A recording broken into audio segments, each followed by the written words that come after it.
If everybody is beautiful, then who is ugly? And who is ugly? And who is ugly? And who is ugly? And who is ugly? Am I beautiful? Do you think if I'm beautiful, then is she ugly? How do I look? How do I look? How do I look? In a world where it seems like we are governed by looks, does that mean that people who don't fit into societal standard of beauty should be our scapegoats?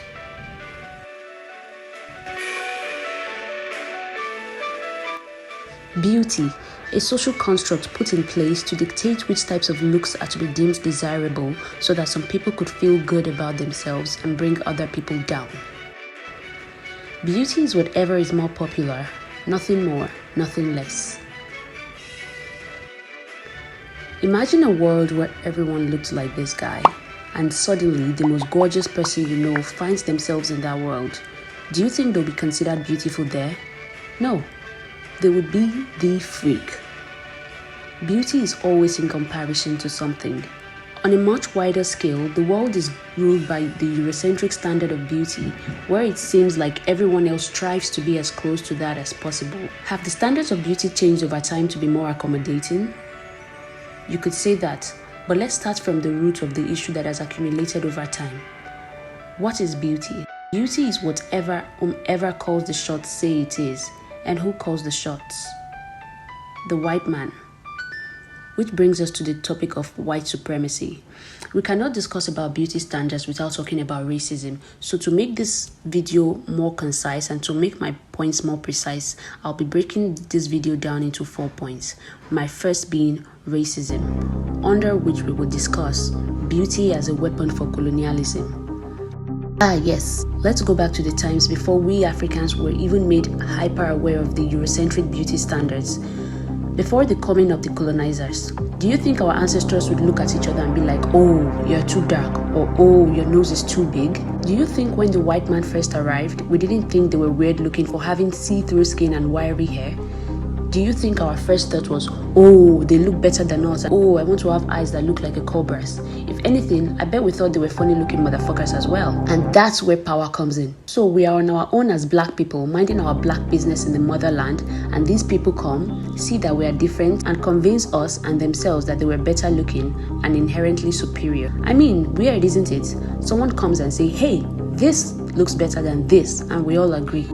Did we look strange to them because that's not what they were used to seeing? Yes, but so did they. But black people became the ugly ones and had to accept white supremacy, and these issues are still prevalent in our societies till today. They had more power with advanced technology on their side, and therefore were able to bully us into believing that we were undesirable and we should aspire to look more like them, and this would later manifest into a calamity that would take centuries to undo. The mental trauma that black people had to face because of colonization and racism in general has in fact affected the way we see ourselves and other black people. This is how black people generally were made scapegoats to beauty standards. Centuries have passed and different movements have started to reverse the effects of colonialism on black people, all because some people wanted to feel better about themselves. Beauty as a strategy for commercialization. So all this internal harm is done onto one society, and they start to see problems where there aren't and are encouraged to fix it by buying into things like bleaching cream and relaxers just to be beautiful, aka just to look like the oppressors. And all this money goes back into the pockets of the people whose wealth relies on people's insecurities. And this is another reason why certain people need beauty standards to be in place, not just so they can feel good about themselves for fitting into conventional beauty standards, but to create wealth off of it.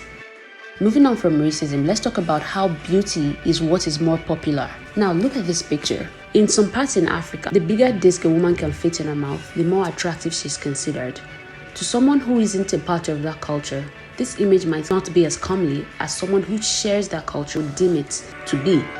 They might find you ugly yourself if you go there without a disc in your mouth too, because that's what's more popular over there. That's what they find beautiful. Growing up, we all saw Tarzan, but if you're not familiar with the Disney cartoon, later adapted into a live-action movie, it's about a child who is brought up in the jungle by gorillas. Since that's what Tarzan is used to, he grows up feeling like there is something wrong with him because he doesn't look like the other animals. One can even go on to say, like he was ugly. In a scene where Tarzan compares how he looks to the way his gorilla mom and dad and siblings look, he asks why he is different, but his mom convinces him that what matters is that they all have a beating heart. To human beings, these creatures aren't exactly considered beautiful, but to Tarzan, who grew up among them, do you think he would look into their faces and think they were ugly? No, because that's all he knows. That's what's more popular to him. Instead, he thinks he is the odd one. The concept of beauty and how many people suffer greatly for not fitting into the ever-evolving definition of beauty is so stupid, as the concept of beauty or ugliness is man-made. It differs from culture to culture and from race to race, but the major cause of the shift in beauty standard has stemmed greatly from colonization. Now let's get very hypothetical. If our world were to be taken over by aliens, let's go by the textbook description of an alien. I'm talking green-skinned, scaly-backed, bug-eyed, and at least 8 feet tall. Think of the most gorgeous person you know. They'll most probably look at them, the aliens I mean, will most probably look at them and think they were the ugliest piece of shit they ever saw. Who used to say having a straight nose and high cheekbones is beautiful? If these aliens were more technologically advanced than us and overpowered and colonized us because they were more in numbers and had unimaginable extent of power at their disposal, how many generations do you think it would take us as a human race to begin to see them as the beauty standard? How long till people start getting surgeries to have pretty horns and purple glow in the dark eyes like them? Who knows what the standard of beauty will be in the next 50 years? Ever thought of that? No, everybody cannot be beautiful. That is a lie. Over time, we've seen the massive growth of body positivity movements and everybody is beautiful causes to reverse body shaming and bullying. But if everybody is beautiful, then who is ugly? Beauty and ugliness are two ends of a street, as one has to exist for the other to make sense. Something that is called beautiful is always in comparison to another. It may not be directly, but it means that something somewhere that doesn't look like it is not as desirable. I am beautiful. We are all beautiful. But in comparison to what? If we all are, then who are we comparing ourselves to? These words were made for a reason. It's like when people say we're all special. No, you're not. If everyone is special, then no one is. If everyone is included, then it's not exclusive. As being special means to be specifically chosen from people who aren't. To stand out, you have to be different from those that fit in. Everyone cannot stand out, or no one is standing out. If your child comes to you saying that they were bullied in school for being ugly, the first thing that will come to most caring parents' heads is to convince their child that they're not, that they're beautiful despite what anyone said. And there's nothing really wrong with that, except we're somehow making beauty a measure for one's self-worth. I've seen memes floating around where people say stuff like, be nice to the ugly kids, they might end up looking like this. Or testimonies from people who used to be bullied for their looks, but over the years they have glowed up and they want people to know that.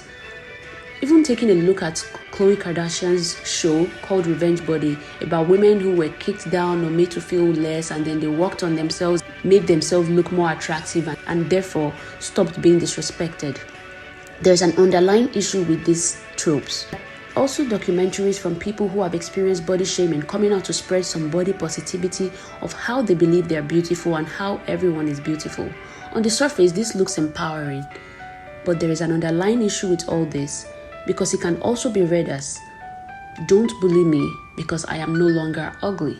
I am now beautiful, therefore I don't deserve to be mistreated. It can also be read as, I used to be bullied because I was beautiful, but now I'm not, so stop bullying me. I believe that I'm no longer ugly, so I don't deserve to be bullied anymore. It's still implying that someone else somewhere should be the one being made fun of for not looking a certain way.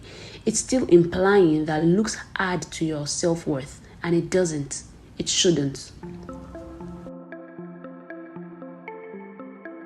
There is a stage in our lives where we are all innocent, where we just saw people as people. Briefly, that stage lasted, but it was there. The purest stage was before we even knew what beauty or ugliness was according to society, until we went out and were made to believe that something about us wasn't right, or that someone looked better than us.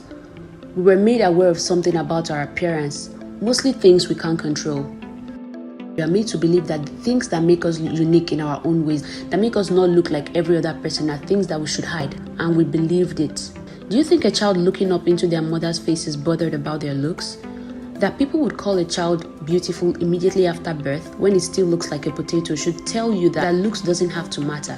That the purest form of love that a mother feels looking down at a bouncing baby mashed potato is to show that beauty doesn't validate people. They have a face only a mama can love should tell you that what society tells you look like doesn't make you incapable of being loved. Oh, our eyes are too big, our legs are too thin, but these are always in comparison to something else, something that's more popular. When we call people ugly, we usually mean they have features that are unusual or not so popular. If most people had horns, that would be the beauty standard. Know this, in a world where most people can fly, people who can't would be considered disabled. To create a utopian world where body shaming doesn't exist would not be to force feed people into believing that everyone is beautiful, but that everyone just is. Prioritizing beauty in a quest to stop body shaming will always prove futile. Everyone cannot be beautiful. That is hypocritical, as ugly has to exist for people to acknowledge beauty. Pushing this concept will always continue to push the narrative that one has to be beautiful to be valid, to not be bullied or made fun of, when we can all just be. All I'm trying to say is beauty doesn't exist. You were lied to. We were all lied to. Now, I'm not going to sit here and act like people are evil for wanting to be beautiful or make the word beautiful a slur. I'll probably describe myself as beautiful later today. I'll probably simp for a hot guy tomorrow. I don't know that we can ever truly believe that these aspects we have no control over do not matter, but we can at least try to begin to understand that we may not all be conventionally attractive, but that doesn't make us any less valid. Do I think the term beautiful should be scrapped or that people are stupid for wanting to be beautiful? No. But what I want you to take from this is that the whole concept of beauty and ugly is really stupid when you think about it. And when we understand that body shaming is stupid as well, and be kinder to people and to ourselves on what we perceive as flaws. This could be the next beauty standards tomorrow. And at some point, it just has to click that this whole charade is just stupid. All I'm saying is, beauty is a lie, a lie, a lie.